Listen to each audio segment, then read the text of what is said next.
Welcome to Hey Tabby, the podcast where we talk about the hard things out loud with our actual lips.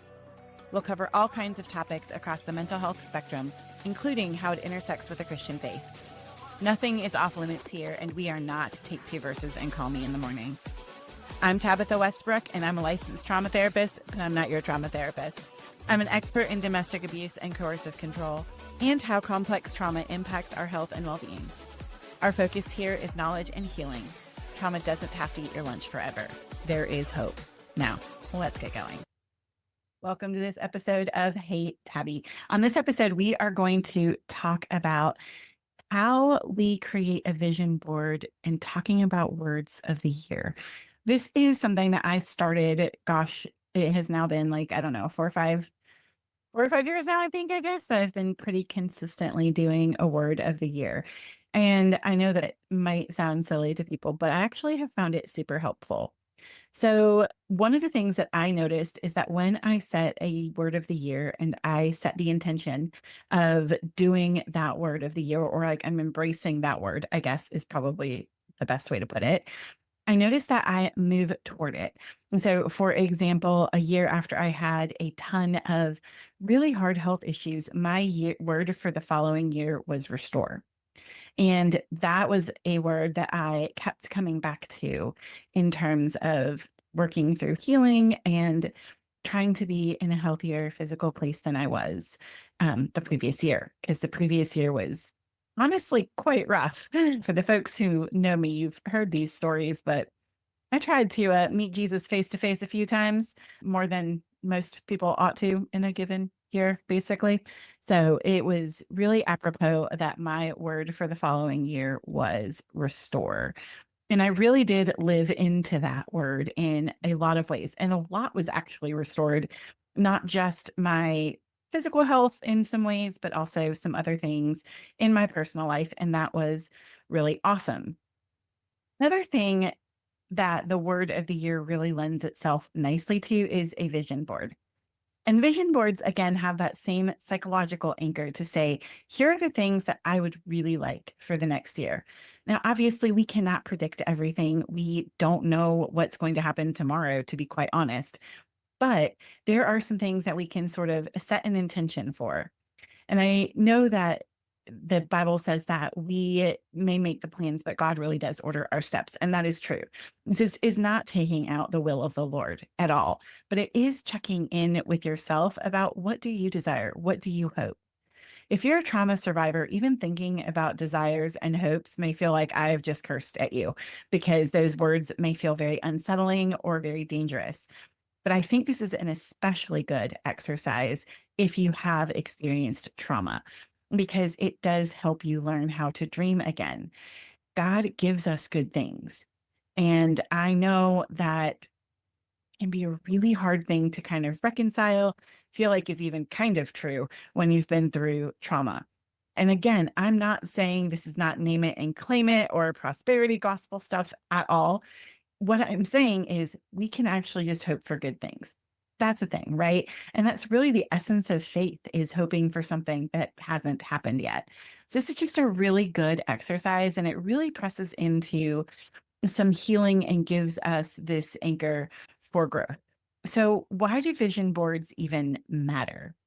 Well, when we visualize something, it really activates this part of our brain called the Reticular Activating System, or the RAS. This helps you notice opportunities that are aligned with the places that you want to go. So if you start noticing, man, I would really love to go whitewater rafting, and that is something that is just important to you, it is a goal that you have, you might start noticing ads for whitewater rafting sales, right? For guided expeditions. And I think that's fantastic. So that's something that you can really set that goal for, and then your brain's going to start looking for it. And that's really, really helpful. Also, it really helps you move from just surviving to thriving if you're a trauma survivor. I think as trauma survivors, we get so incredibly used to just making it through a day that we forget that there's another option. Even in really hard times and suffering and things like that, there are options for thriving. Now, they may not be what we want them to be, and that's a whole different podcast episode. But there are options to help you shift from just, I got to get through this to, hey, man, life could actually be really good. And also, creating a visual plan helps really reduce overwhelm and it gives you clarity and hope. So, when we put things in a vision board and we put them down on paper in some way, then we can kind of clarify things for ourselves and look at, oh, this is where I want to go. It's sort of like making a pictorial bullet list for your brain. And our brains really do like order versus chaos. Our God is a God of order. That helps a ton. And there is hope in looking at a vision board and wanting good things. And again, I know that hope can be such a dicey word depending on where you are in your trauma journey. And I understand completely, but it is really important to have hope. And even if you don't get to do everything on your vision board or it doesn't all work out the way you hope, even if a little bit of it does, that can be very, very encouraging to someone who has literally just been in survival mode for forever. So this is something that I think can be super helpful in the healing process in general. So why do I start with a word of the year? Well, first of all, like what is the word of the year? I talked a little bit at the very beginning about that, but it's one intentional word that captures your desire to focus, your healing, or your growth area for the year. So that could be any kind of word. It could be rest. It could be courage. I told you mine was restore. My one for the upcoming year is resonance, which is that like feeling that vibe, which it really just spoke to me as I was thinking about my word. It could be freedom. It could be faith. It could be any number of things. So if you get out the dictionary and start flipping through the pages and a word really catches you, then that would be something that you might want to consider as your word of the year. And I also realized I just referenced pulling out a paper dictionary and flipping through actual pages. Maybe that's just me, and I'm the only one that still owns paper dictionary, but I do love a good dictionary. But however you look up words, that might be a good way to do that. Another way to find the word is to reflect on the season of your life. What is God teaching you? What is it that you are feeling is like your lesson in this moment? I remember one year a friend of mine said that her word was trust, and she was real nervous about that because, when we say trust, we feel like God is going to be like, all right, here we go. And I do think that puts a little bit of a shady space on God because we're expecting a total Job experience. And maybe that's what we'll get, and maybe we won't. But I think that we can look at our lives and the season we're in and just say, hey, is there a word that maybe comes to mind from what I'm learning here? Also, journaling prompts. What do I need most in this season? Where do I feel God calling me toward? And that can be something that you can do. And I will have a little document in the show notes, a little PDF journaling prompt list that you can use if that is helpful to you. So feel free to go to the website and download that. You can also pray for guidance or reflect in silence. I think we sometimes minimize prayer and asking God and expecting him to answer, honestly, but that is another option. Sometimes also free writing, just writing words, can be another way to find the one that just lands on your heart. And you can always adjust it. So let's say you kind of tentatively pick a word, or you have a few words that feel like maybe this could be the word of the year, just kind of like a paint swatch, like when you're getting ready to paint a wall, sort of you put it on the wall and you see how it looks in different light. You can kind of do that with a word. So if you have a few words that are coming to mind and resonating with you in some way, you could write them on Post-it notes, put them on your bathroom mirror, and see which one you keep coming back to. And that can be a really helpful place as well to pick the word. And again, I think with a lot of trauma survivors, we get into this place where it is like it has to be the perfect word. It doesn't. It doesn't have to be perfect. Progress, not perfection, always. So if you're like, all right, I picked a word, it feels pretty good, it's okay if you change it in 6 months. That's not a big deal. Maybe your word is change. Maybe you'll change it 400 times over the year. Maybe you'll change it once a day, which would then be 365 days. And that's totally fine. You do what works for you. So what do you need to create a vision board? Well, it's really simple. You can do it a million different ways. And honestly, sky's the limit. Like if you have the ability to create some gigantic art piece, then do exactly that. You can do whatever you want. If- There's no limit here. You can do what works for you. And you can just be wild with it, or you can be not wild at all. It's up to you completely. A lot of folks will get poster board, magazines, some sort of printed imagery, scissors, glue, markers, etc., those kinds of things. The very first vision board I ever did, I was way too afraid to draw anything or cut stuff out on paper and all of that stuff. That felt so incredibly intimidating to me that I was like, no, thank you. I'll be over here. So I actually used Canva, which is an online program. You can type in vision board templates and you'll actually get a few. It's really helpful. And that was like my first foray into doing a vision board because it felt more accessible to me at the time and less overwhelming. So whatever works for you is totally fine. You can use pages out of a coloring book. You can use words out of a book that you find in a thrift store that you don't mind tearing up. You can find magazines. You can actually go buy magazines for this. And this was always one of the things. I've never really had a ton of magazines around as an adult. So it wasn't like, oh, I could just go grab a stack. I don't have a stack. But you can also ask friends for them and say, hey, do you have some magazines that you don't need that you wouldn't mind me cutting up and see if there's pictures in there. Can print pictures offline if you want to do something in paper. If you like to draw, want to draw, paint, you can do all of those things. So anything that is a fit for you, you can totally do. You want to start by maybe placing your word at the center of the board. Now, again, this is totally up to you. You don't have to do it any particular way. You don't have to put it at the center. This is just a place to get you started. So you're going to do this however it feels good to you, and you can't mess it up. That's the most beautiful thing. However you do it, it will be perfect.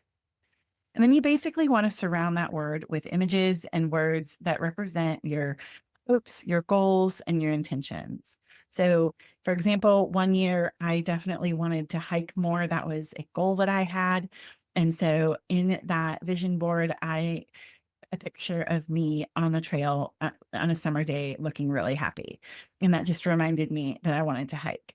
One time I used pictures of my feet, like in my hiking shoes on the trail as an image of standing solid. And so you can really be creative with this in however is most comfortable to you. You want to include categories in this like personal growth, your relationships, your overall health, mental health, and physical health. I know, again, these are things that for survivors are often not thought about because we are so used to putting ourselves on the back burner. But caring for ourselves well is actually part of something that the Lord desires for us. So I want to encourage you that this might be a stretching for you, and that's totally great. And you can totally do that. You can also include categories like spirituality and creativity. The sky is the limit, but those are some great places to start. So I'll just repeat them for you. Personal growth, your relationships, your health, both physical and mental, your spirituality and creativity are all really excellent categories for you to have. If there are scriptures that affirm those things for you or that resonate with your word or that you just really love, you can also include that. So if you are a Bible doodler or, any kind of person that wants to like do calligraphy or script, that's great. If you're not that person, you can print it out and glue it down, and that works just as well. You really want this process to be reflective and therapeutic. So you want to take your time with it. Don't just try to rush through it and get it done because you're like, oh, this is a good thing to do, so I'm going to go do it, right? Really kind of sit with it and sit with the words and the images and try to let your body feel as much of it as you can. And that's going to help it really take root. And also, it kind of just helps you slow down and think it through. Again, progress, not perfection. This doesn't have to look a certain way. You never have to show it to another living soul if you don't want to. You can just do it for you and it can just be yours, right? This isn't for production or anything that anyone has to see. So really take your time and focus on the meaning. And I think that will really help kind of reduce that pressure of, oh my gosh, am I getting this right or whatnot? So once you have your vision board complete, and again, you don't have to do it all in one sitting. It might take a few days. You might want to let it marinate a little bit. It's really up to you. I have done them in multiple ways. I've done them in one sitting with a group. I've done them over a week individually. I have done them over a month at times when I'm really wrestling with the word and what it means to me and how I want it to look, or considering things for the following year. All of those things are fine. Once you're done, though, you want to place it where you can see it every single day. You can do that a bunch of different ways. And again, you don't have to share this with anyone. So if you live with other people, get a place you can see it, but maybe not that your kids will walk by or something if that is uncomfortable to you. For me, I tend to put it up in my bedroom because that's just a good place. I'm always in there at least once a day. And because I do travel quite a bit, I actually will take a picture of it and put it on my phone. And that way I can go to have it in its own album, which is a vision board album. And I can look at my vision board and go, okay, where am I at? I want to really just make sure that I am walking in the direction this year that is really important to me. And you really do want to regularly revisit it. Do it at least once a month. Sometimes it's really good to put like a calendar reminder or some sort of alarm that says, hey, check in with your word of the year, because we forget, right? We get busy. Life gets lifey. Let's just be honest about that. And it can be really helpful and grounding to go back to that word every single, month and go, where am I at? How am I moving toward it? Am I moving toward it? Does this word still fit? Again, can always change the word if you need to. What still needs attention here? Is there something I need to shift or adjust? You can also take the time to journal about it. How is this word guiding your steps this year? So for me, again, my word this year is resonance. And if I consider how is this word guiding my steps, I want to know, am I in alignment, right? Resonance to me feels very much like a rhythm, like a vibration in some ways. I know that probably sounds a little woo-woo for some, but for me, it's a rhythm. So am I in good rhythm in all the parts of my life? Is everything vibing? Am I taking time for self-care? Am I caring well for others in that process? What does this look like for me? And so I'm going to just check in and see how I'm doing in that process.